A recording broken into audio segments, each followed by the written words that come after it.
to face you, the voter, who they're asking for your vote, right? Because there's a couple people, right, Ken, that didn't show up to this debate, and we all know what happens when someone stays in their basement, right? Like, we want accountability. So thank the three of you for actually.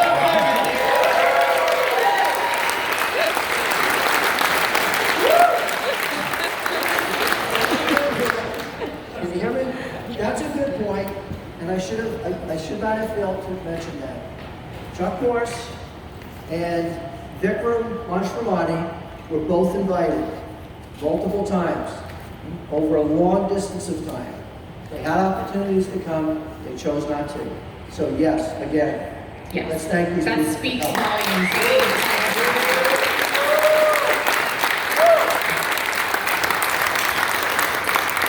Okay, so now I'm going to go over the rules of how this debate is going to go. Because we are the party of law and order, I expect all three of you to follow them. So to start, each candidate will have an opportunity to go first. So we're going to rotate after each question. You're going to have 1 minute to give your opening statement. After that, when I ask a question, you'll have 1 minute to give a response. Rebuttals, you'll have 30 seconds. If I ask a follow-up question, you'll also have 30 seconds. If a candidate identifies or calls out another candidate, the candidate called out will have 30 seconds for the rebuttal, so you can call each other out. Let's see. Oh, and then when we get to around 5:05, we're going to have a rapid fire round where it's just going to be short answers, yes or no. You can add a few words, but try not to go over 10 to 15 seconds. Sounds pretty simple. Okay. Got it. Thanks. All right, and without further ado, let's kick off the opening statements. Bruce Benton, you're up first. Well, thank you very much.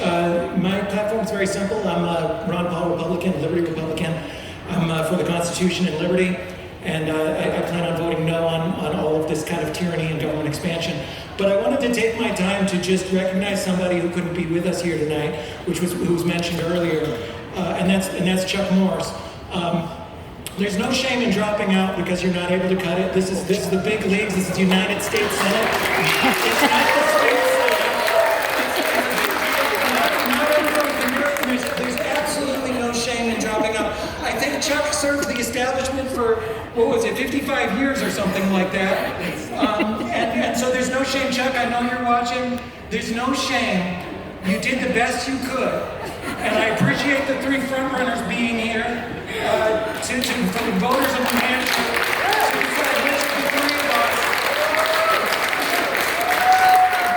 to decide which of the three of us, gets to face Maggie Hassan in November. So I'm really looking forward to this. Thank you. Thank you so much.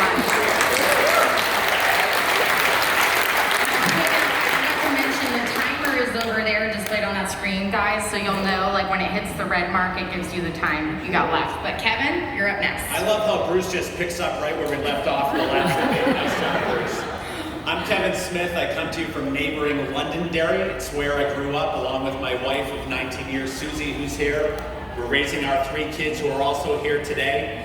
And over the last decade, I have the great honor of overseeing the state's three largest economic engines, both as a town manager of Londonderry and as chairman of the Pease Development Authority. But over the last 25 years, I believe I have built the strongest conservative record of any of the candidates running. Beginning when I was a state rep at 19, I was named the Pro-Life House Member of the Year in 1997, and I ran the state's premier conservative grassroots organization, Cornerstone. So not only am I a conservative fixer, but I'm a conservative fighter as well. And that's what we need more than ever in Washington, is people to go down there, a new generation of conservative fighters who are going to stop the socialist agenda of Joe Biden and Maggie Hassan and fix the problems we have in Washington. And I look forward to discussing my ideas on those issues today. Thank you very much.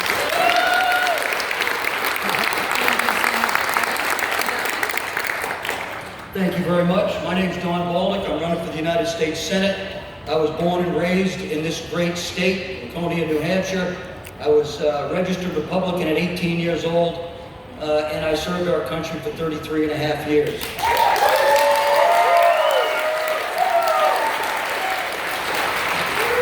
When I do something, I do it, and I'm dedicated to it. And right now, God, family, community, country is what we need to rededicate ourselves to. Our God-given rights in the Declaration of Independence have been squandered away. squandered away by establishment Republicans and establishment Democrats in Washington, D.C. We have to recognize the fault in both if we're going to fix things. And that is the truth. Accountability, responsibility, transparency, and truth applies to everybody. We cannot avoid that. We must answer to you. As your United States Senator, I will work for you and nobody else. God bless you, God bless America, and live free or die.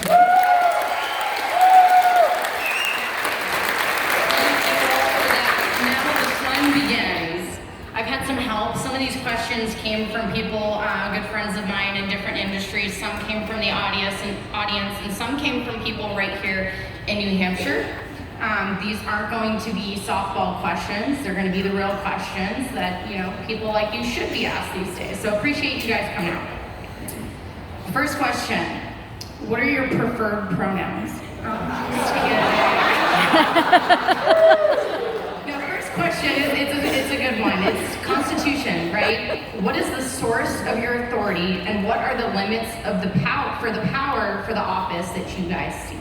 So we'll start with you, Kevin, since we started first before. I think it's very clear. The source of all of our rights comes from God, right? All of our rights come from God, and that's where the government derives its rights as well as from the people. We are a government of the people, by the people, and for the people. The government doesn't have any rights unless the people gives the government those rights. And any rights not enumerated in the United States Constitution belong to the states. And we're finally seeing that with a Supreme Court that's finally going back to federalism and putting the rights of certain issues back into the hands of the states. So I'm a strong believer in states' rights and a strong believer in local rights as well. But what we have today is a federal government that has gone way too over with all of its overreach in so many agencies, and the Congress needs to take back its authority from the executive branch because of all of the swamp is their bureaucracy, all of the executive orders. Congress needs to take its authority back and push back on all of it. Thank you so much. Thank you so much. Well, everybody knows that I've been running my campaign based on my belief in God, family, community, and country. But it's really Section 1-8, or 1.8, that gives us all our authorities in the Constitution and the legislative branch. Treasury, Armed Forces,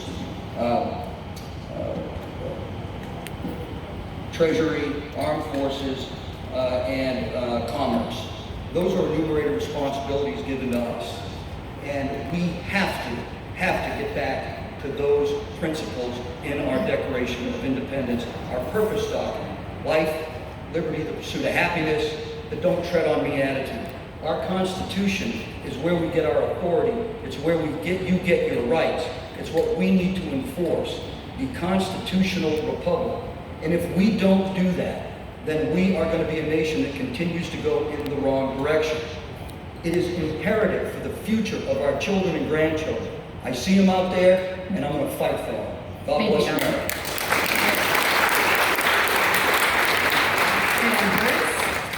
Yeah, these rights are natural human rights that if you believe in God, they're given by God, or by nature if you don't believe in God. And what our founding fathers recognized in the Bill of Rights is a limitation on what government can do. The Bill of Rights doesn't give us powers, or it doesn't give us rights. It limits what government can do. It says what government cannot do. And that's what they learned, and that's what they did after a lot of thinking and a lot of bloodshed. They have a very, very good system, and it's not being followed right now. Our Constitution is being abused. We have a natural human right to breathe the air, to not wear a political signal, to refuse an injection, or to put an injection in our body if we wanted to. Those are human rights and human choices, and this document was designed to protect those, and it absolutely must be fought with to the death.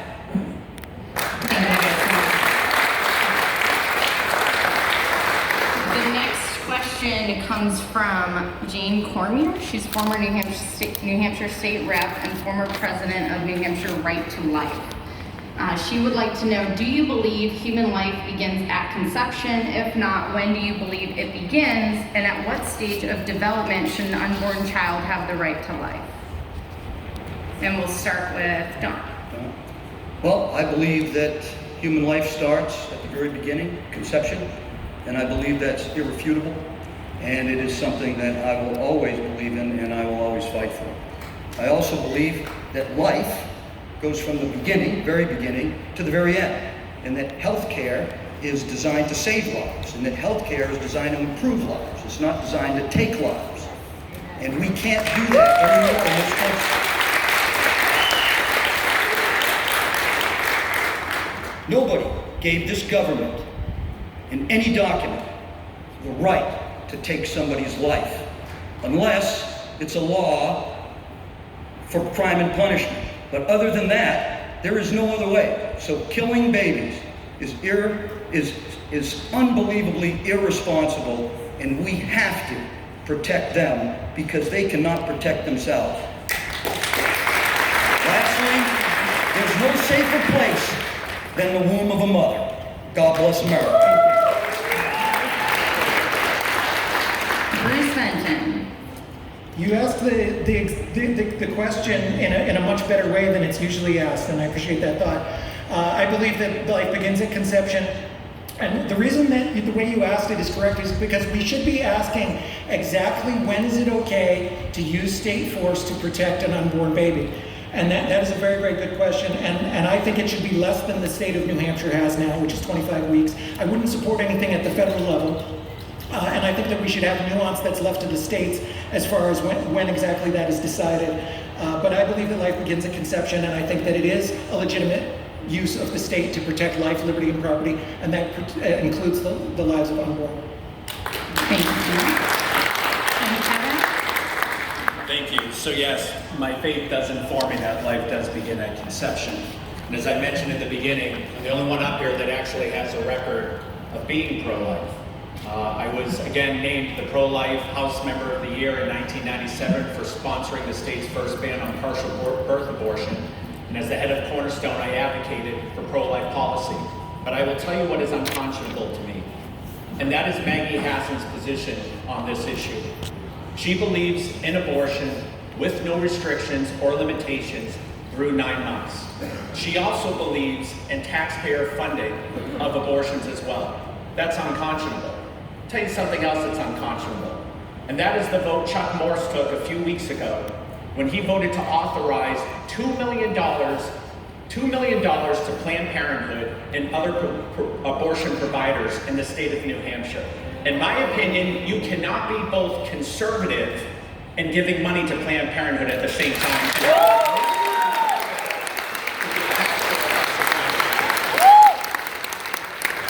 Thank you guys for those answers.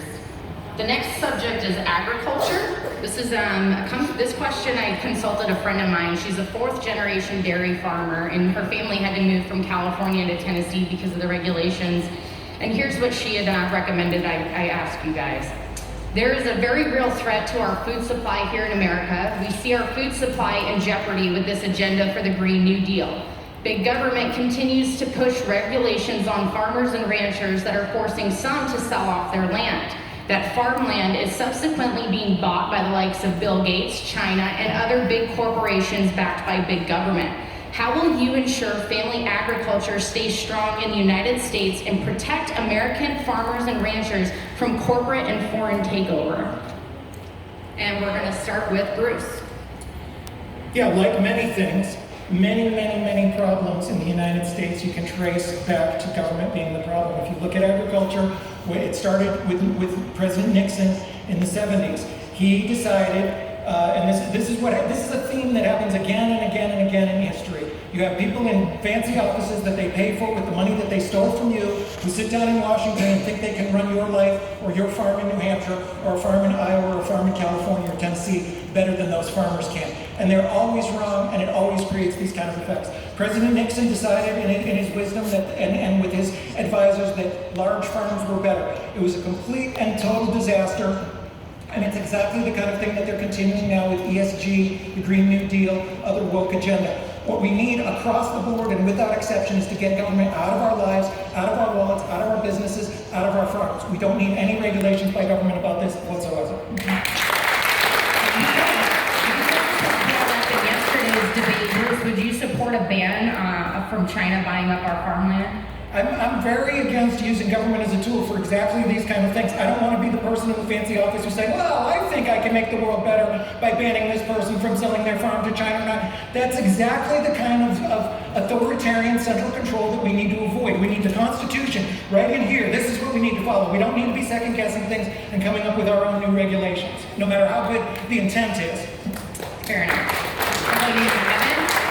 I think Bruce is exactly right. This is another case of government overreach, and government is killing the farms right now. You know, I've lived in 2 towns in New Hampshire that are both very rural farming communities, one being Litchfield, but the other being Londonderry. We still have 4 working apple orchards in Londonderry.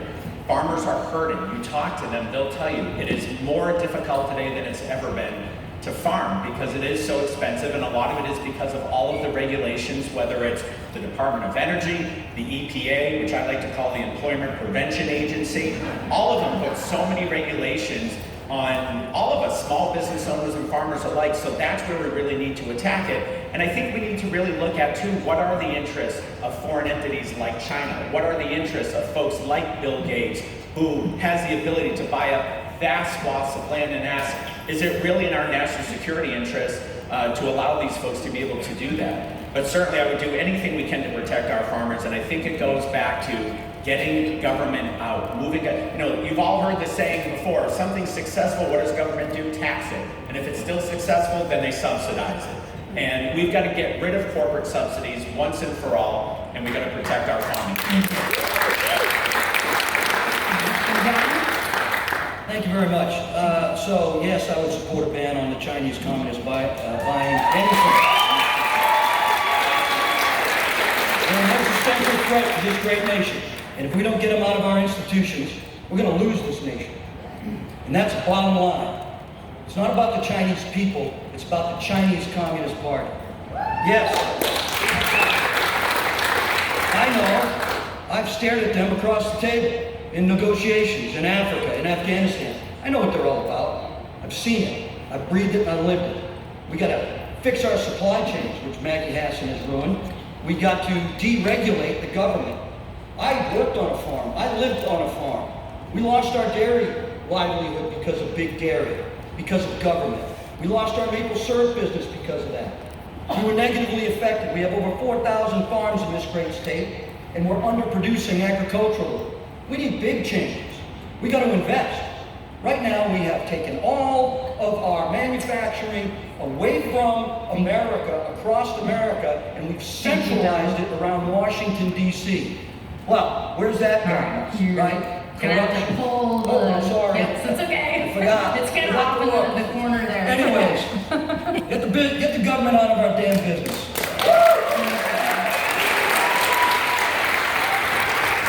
Sorry about that. I apologize. No, you're good, you're good. And again, there's no right